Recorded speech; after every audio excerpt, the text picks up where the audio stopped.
Rebonjour à tous les Bantous. Donc aujourd'hui, on va vous révéler encore beaucoup de secrets pour comprendre pourquoi le peuple Bantou souffre et pourquoi Tata Nzambi cache sa face à ce peuple qu'il a choisi depuis les temps anciens. Donc on va aussi comprendre un certain nombre de choses, comment guérir, comment faire en sorte que Tata Nzambi revienne à son peuple et qu'il vienne nous sauver, comme il a promis. Donc on va essayer de décortiquer les prophéties pour aider chacun de vous à comprendre les grands secrets, à comprendre comment nous serons guéris de toutes ces souffrances que nous vivons tous les jours, afin que le Tout-Puissant, que Makaya qu'on revienne nous délivrer. Donc on va commencer à lire Sophonie chapitre 3 pour comprendre un certain nombre de secrets que beaucoup de gens ignorent. Mais on va vous décortiquer un peu ces secrets pour comprendre ce qui arrive bientôt. Parce que le temps est proche. Il faudra que vous vous repentissiez. Vous prenez vos Bibles, vous prenez les notes, parce que ce qu'on va vous révéler, c'est des grands secrets. Donc, ma soeur, tu vas lire Sophonie chapitre 3, versets 8 à 11. Sophonie chapitre 3, versets 8 à 11. Attendez-moi donc, dit Yahvé, au jour où je me lèverai pour le butin. Voilà, le Tout-Puissant est en train de dire que soyez patients, attendez son retour. Car il a fixé un jour là où il va se lever pour le butin. Donc on voit qu'il y a un langage ici, un langage carnassien qui est en train d'être utilisé, un langage qui nous rappelle le lion. Parce que le lion a besoin de butin, il a besoin de proie, parce que le mot là veut dire aussi proie. Donc il vient pour une proie. On va comprendre qui est la proie dans le lion, parce que là il était venu comme un agneau, souvenez-vous, quand les Romains l'ont tué avec la complicité des Bantous. Là il revient pour le butin, il revient comme un lion, assoiffé de sang, assoiffé de butin. Donc il revient pour une proie. On va comprendre quelle est cette proie-là. Qui est cette proie-là? Tu peux lire la suite, ma soeur?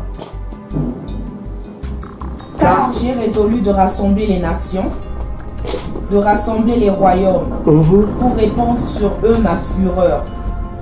Voilà, donc il a résolu.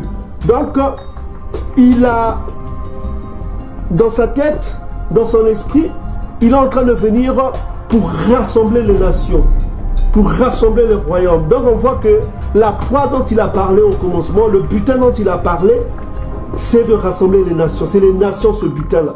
Ce sera la proie de ce lion-là qui est en train de venir. La proie, c'est les royaumes, c'est les nations, les royaumes. Pourquoi il va les rassembler? C'est pour reprendre sur eux sa fureur, pour reprendre sur eux l'ardeur de sa colère. Donc ici, on nous enseigne que le Tout-Puissant ne vient pas pour faire des bisous aux nations, pour les embrasser comme votre Jésus blanc et édomite aux yeux bleus qui est en train qui aime tout le monde. Là, nous avons face à un lion qui est en train de venir pour sa proie, pour tuer. Il est en train de venir pour rassembler les nations, pour répandre sur eux sa colère. Pour répandre sur eux sa colère. Tu peux lire la suite, car par le feu de ma jalousie, tout le pays sera consumé. Donc il vient avec le feu. On ne peut que consumer quelque chose avec le feu. Il vient avec le feu. Il vient pour rassembler les nations, pour répandre sur eux sa colère par le feu. Et pourquoi il va répandre sa colère aux nations? On se pose la question.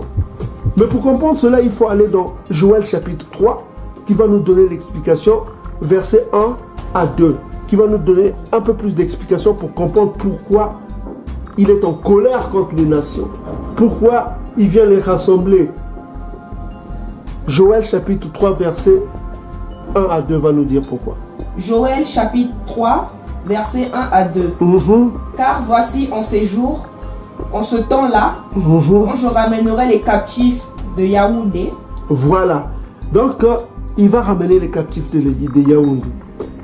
Parce qu'il a en tête que son peuple a des captifs. Son peuple a des esclaves. Son peuple a des gens qui sont partis en captivité. Donc, il va les ramener.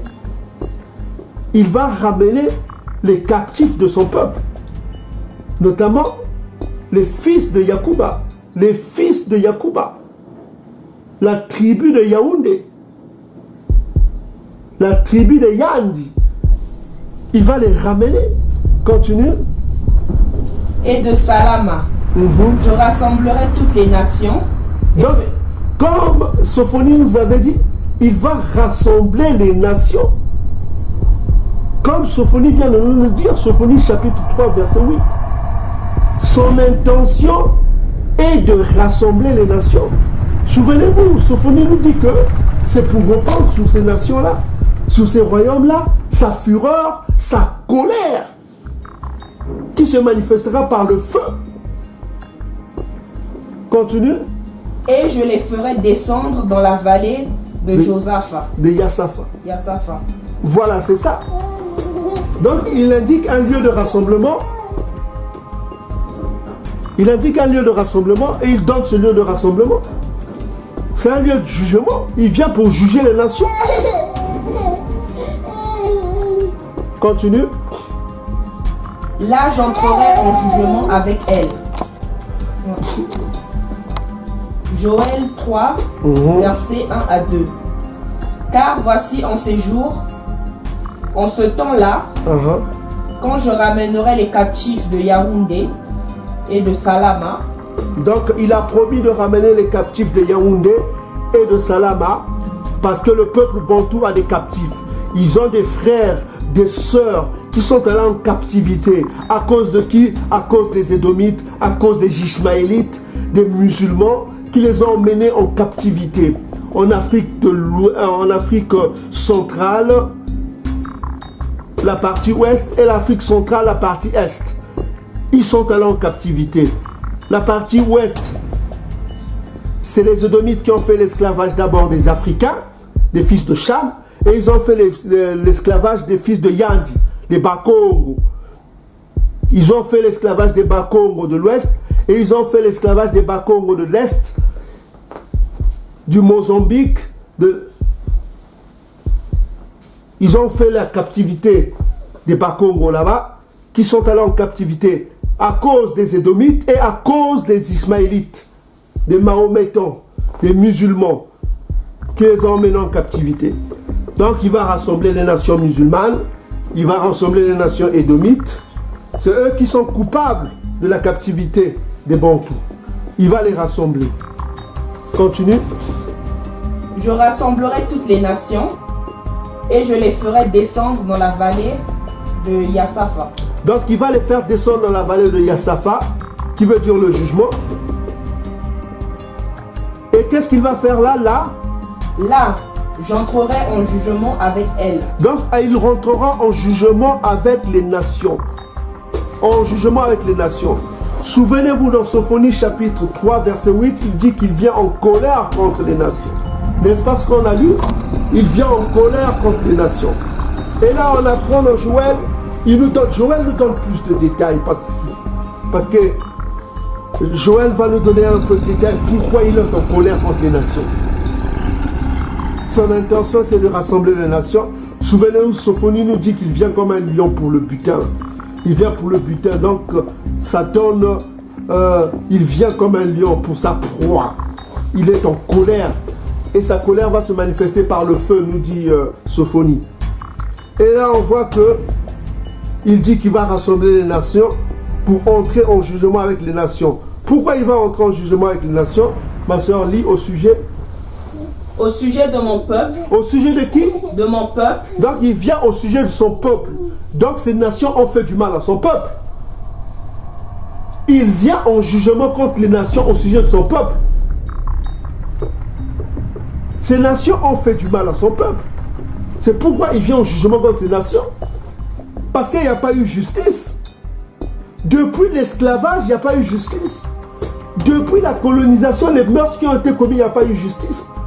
Depuis l'introduction des maladies, des expériences pharmaceutiques au Congo, des coupages de mains, des meurtres, des assassinats, depuis tout ce qu'a fait Édom et les Ismaélites, il n'y a pas eu justice.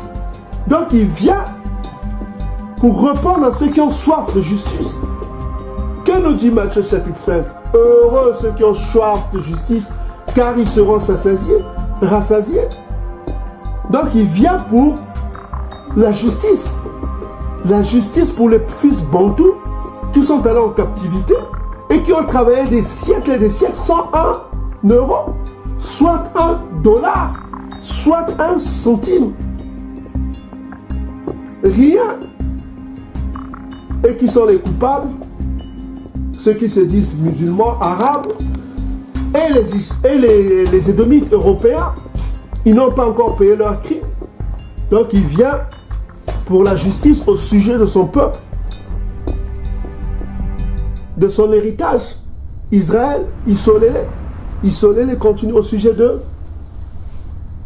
Au sujet de mon pays, au sujet de mon peuple, d'Isolé mon héritage, qu'elles ont dispersé parmi les nations. Voilà, qu'est-ce qu'a fait ces nations? Ils ont dispersé les Bantous parmi les nations, y compris en Afrique centrale. Parce que qui était venu avant la fuite des Bantous? C'était les Romains. Les Romains ont brûlé Salama en l'an 70 et les Bantous étaient contraints d'abandonner Salama.